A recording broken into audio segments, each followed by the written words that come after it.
Section 1. You will hear two flatmates, Tom and Richard, talking about their new flatmate who has just moved in the week before. First, you have some time to look at questions 1 to 6.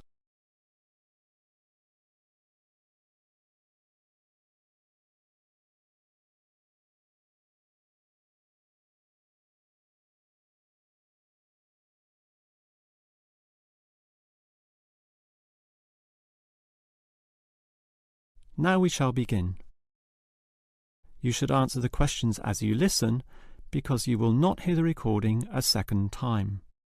Now listen carefully and answer questions 1 to 6. Hi, Richard. I'm glad I caught you here. Can I just talk to you about something? Our new flatmate, Anders, is not quite what I had hoped. I was wondering if you shared my concerns about some of his behaviour. Yes, Tom, I know what you mean, but we can't be entirely negative. He has good points. I mean, at least he's quiet. He doesn't play loud music all night or bother others or turn his TV up, disturbing everyone. Sure, he's quiet, but remember our last flatmate? He'd say hi to you and smile and treat everyone politely. In comparison, this new guy is very impolite. He just grunts in reply and sometimes ignores me altogether. I guess that's just his way, just his character. I don't think he realises he's being impolite, and it shouldn't matter to us too much. We can just ignore him too and quietly live our own lives. But his friends are hard to ignore when they visit. I know what you mean, but how often does that happen? I rarely see them, maybe once or twice a month. If they came more often, it might be a problem, but as it is, such rare visits don't matter so much. Wouldn't you say so? Well, I'm not sure, since it's very obvious when they're here because of all the cigarette smoke in the house. It stinks up the place, and you know we don't allow smoking on the premises. Well, I've never seen them doing this. Maybe they do it outside. Perhaps we can talk to Anders about it. Always remember, though, in one respect, he's a good tenant. And it's the most important aspect. The previous flatmate would always pay the rent late. I know what you're going to say. This guy pays promptly. But there's more to being a good tenant than prompt payment. I mean, you need to turn off the TV, clean up your dishes, dress respectably, be polite, and so on. I guess what I'm saying is that basically you need to cooperate with the others, and this new guy fails significantly in this respect. Okay, I suppose you have a point there. Before you hear the rest of the conversation, you have some time to look at questions 7 to 10.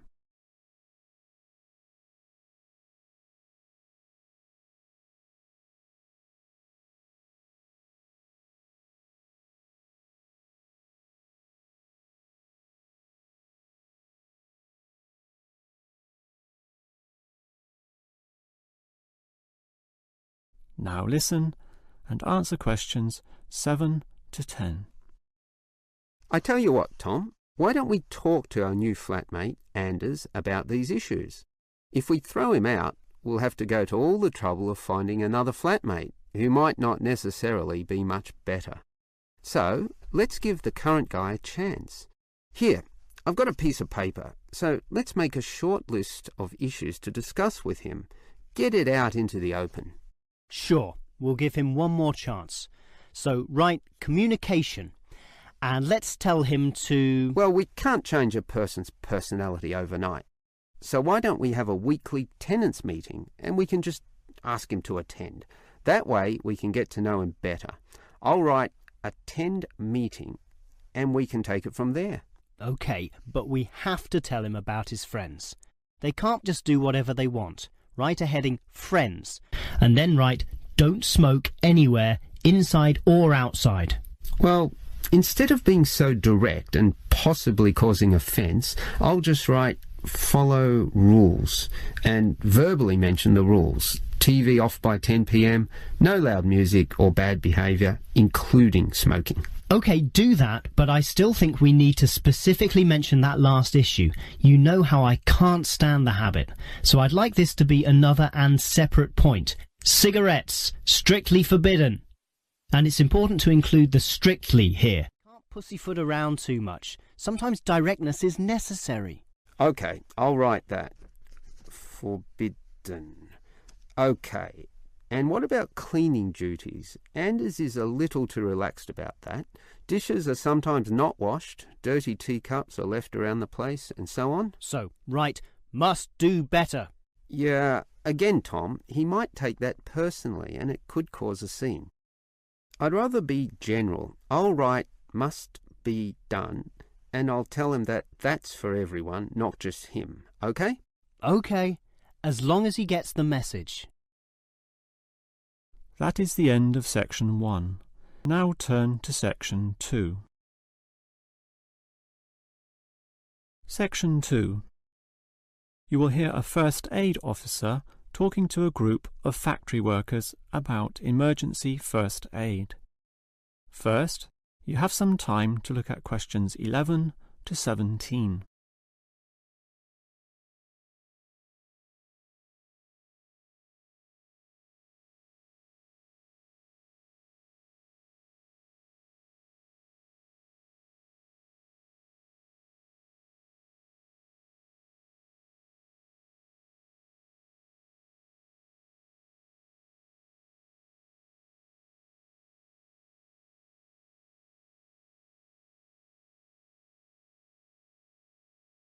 Now listen carefully and answer questions 11 to 17.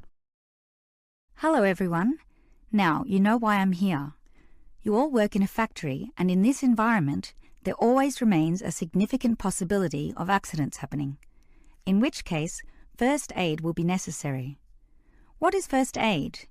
It is the provision of emergency on-site care when an injury occurs, and it is essential for everyone to know, if only simply, the steps which must be followed. There are, of course, minor injuries which may happen, not needing further medical care beyond the intervention of the first aider, but you can never be sure, thus the following steps must always be followed. These can be abbreviated to the words Dr. ABC, in other words, DRABC. The D stands for danger, and that's the first issue to keep in mind. When an accident happens, immediately ascertain that the environment is safe. That, for example, nothing else will fall or break or cause accidents. If you, the first aider, are also injured, the problem is even worse. The R stands for respond. You must then ascertain the best response. Once all the danger has been eliminated and the distress calls sent out, the appropriate action is, obviously, to help the injured party. Alright, that leads to A, which stands for airway. In order to stay alive, all people need to have an open airway to allow breathing. A conscious person will automatically clear their own airway. But if unconscious, this may not happen. The brain is stopped or hindered from properly directing the body, and, obviously, in the worst case, death can result. For this reason, the injured person is normally put into the recovery position. Placed on the side, tilting the head back and ensuring that there are no blockages in the mouth. To free any such blockages, the back can be slapped or the chest compressed, allowing anything to be spat out. Now that the airway is free, check for B, or breathing. If breathing is not happening or is irregular, the first aider may have to assist with what is technically known as cardiopulmonary resuscitation, or more commonly, CPR. This involves breathing for the patient through mouth-to-mouth contact, while periodically massaging the heart through compressions to the chest. This combination allows blood and oxygen to flow around the body, keeping the patient alive, hopefully until medics, such as doctors, advanced first aiders or ambulance staff arrive. Before you hear the rest of the talk, you have some time to look at questions 18 to 20.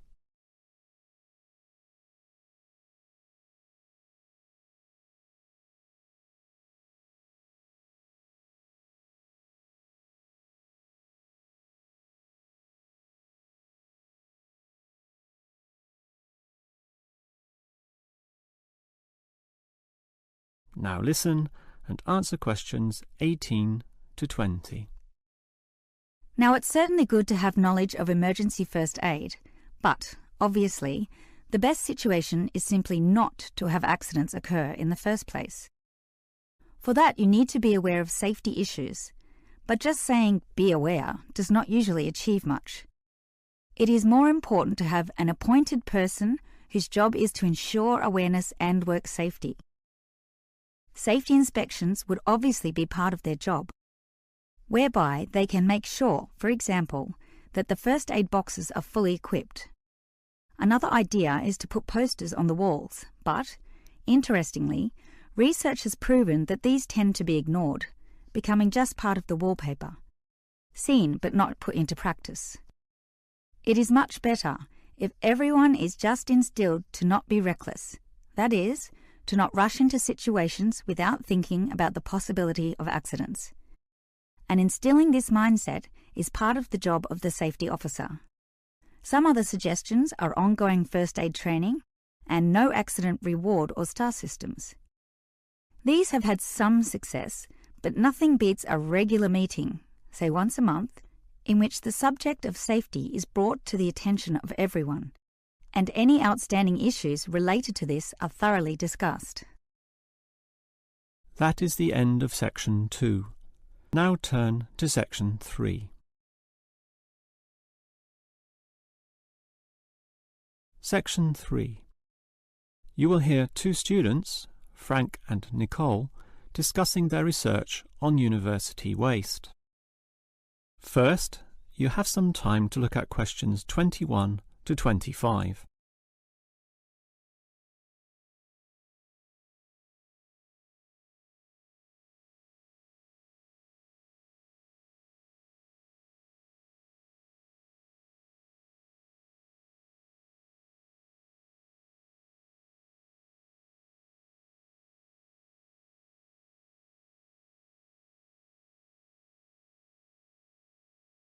Now listen carefully and answer questions 21 to 25.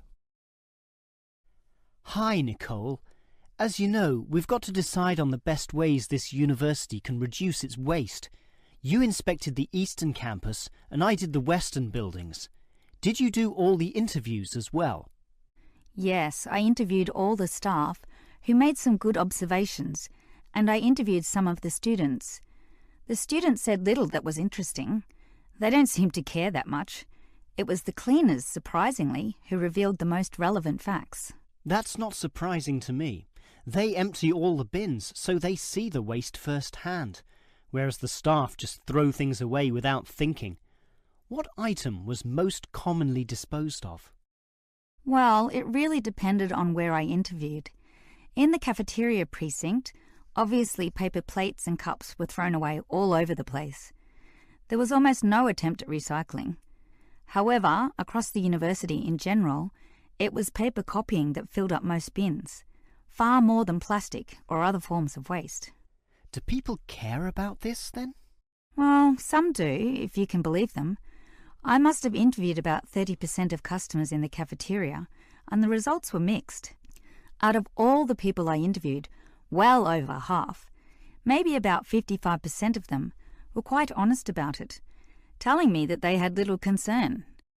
The other fraction, 45%, were more troubled. Yes, but do they do anything about it? Surprisingly, quite a significant percentage do something, even if they aren't particularly concerned. I mean, small things. About 10% bring their own cups to the cafeteria, for example, and at least 1/3 said they use recycling bins. So, in total, it's an equal split between those who do something or those who don't. So why do so many people remain inactive, particularly over an issue they should care about more? I think they do care, and many of them are prepared to do something. Obviously, there's an element of laziness, but I'd say that it's relatively small. If they knew what to do, and if stringent systems existed, or if the importance of this was made clearer to them, I'm sure you'd see a much larger percentage of people actively working towards helping our environment. Well, there's cause for optimism at least. Before you hear the rest of the conversation, you have some time to look at questions 26 to 30.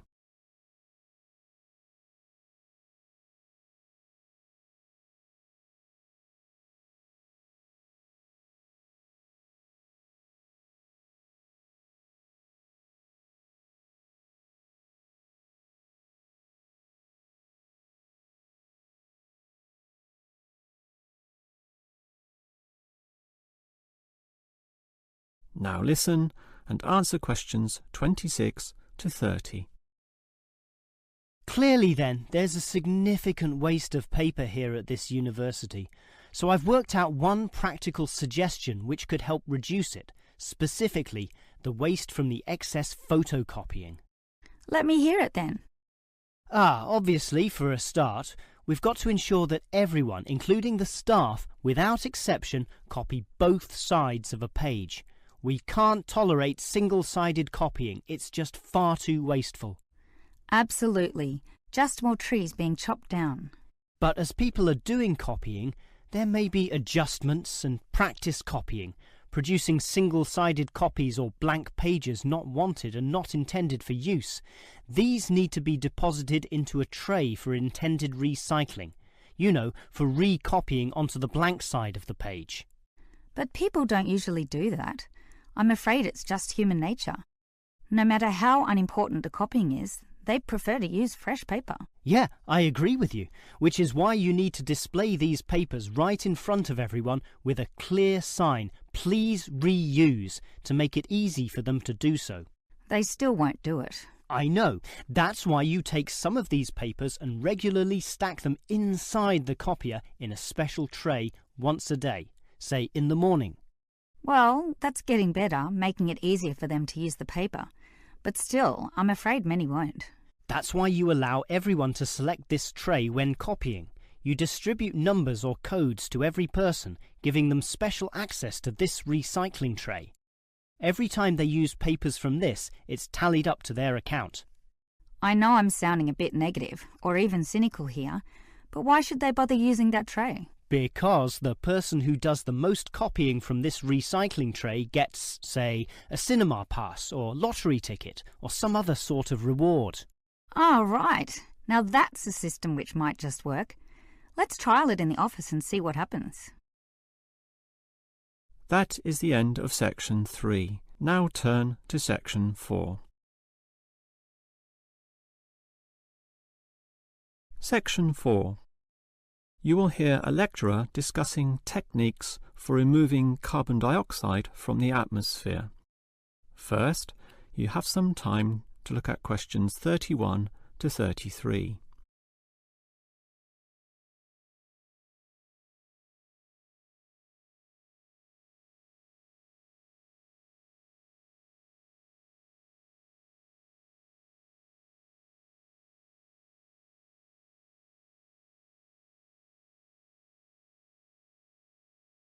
Now listen carefully and answer questions 31 to 33. We all know about the role of carbon dioxide in causing global warming. Obviously, society needs to reduce the release of carbon dioxide, otherwise known as CO2. This gas comes from the burning of fossil fuels such as coal and oil, and it is virtually impossible for society to prevent or even limit such activity. Our need for energy and power is just too great. Instead, a more practical idea is to collect the carbon dioxide from the burning process, for example, directly from the chimneys of power stations, and somehow prevent this gas from being released into the environment. To do that, you need to store it somehow, and that has to be essentially forever. It is perhaps for this reason that many believe that, rather than storing the carbon dioxide as a gas, it is better to react it with metal oxides, such as magnesium or calcium, which results in the formation of a hard carbonate material. The gas is, in effect, turned into a stable and unreactive solid, which can simply be dumped anywhere. This process actually occurs naturally, although very, very slowly, and is one cause of the surface limestone in the world. But this slow reaction speed is the problem. Even when enhancing this process through high temperature and pressure, or pre-treatment of the mineral, it is still far too slow to be economical. One other technique which has been suggested is to pump the gas to the bottom of the ocean, where it would react with compounds in the seawater, forming carbonic acid. However, this alternative has now been ruled out. The CO2 may be removed from the atmosphere, but the high oceanic acidity which would result raises its own set of problems, mostly with all the delicate life and the intricate food chains which exist there, some on which we ourselves depend, and that's something which no one wants to experiment with. Before you hear the rest of the lecture, you have some time to look at questions 34 to 40.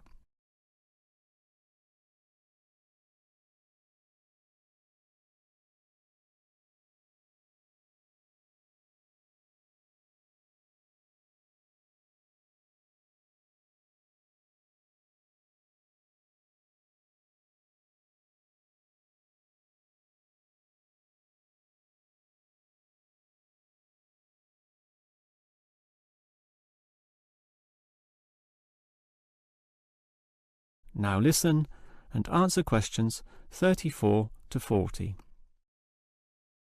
Perhaps because of the lack of alternatives, the most commonly discussed solution to the problem of disposing of carbon dioxide is to pump the gas underground, a technique known as geosequestration. In this system, the CO2, for example, could be pumped into underground pockets within depleted oil wells or disused coal tunnels. This carries, however, three serious disadvantages, namely the risk of leaks, the considerable costs involved, and finally the unproven effectiveness. Let us look at those three disadvantages in detail. Firstly, there is the risk of leaks. Although the gas would be deep and sealed over by masses of rock and earth, the huge pressures in these spaces would turn the gas into a liquid state, capable of moving through rock fissures or faults. This could allow the gas to eventually be released to the surface. Since CO2 is heavier than air, and thus pushes oxygen aside, such leaks could result in the suffocation of thousands or tens of thousands of people, certainly not a consequence to be taken lightly. Natural CO2 leakage from volcanic buildup has already witnessed such deadly events. The other problem of geosequestration is the cost. The time and effort spent on materials and construction, primarily the pipe work through which the gas would travel, does not come cheaply.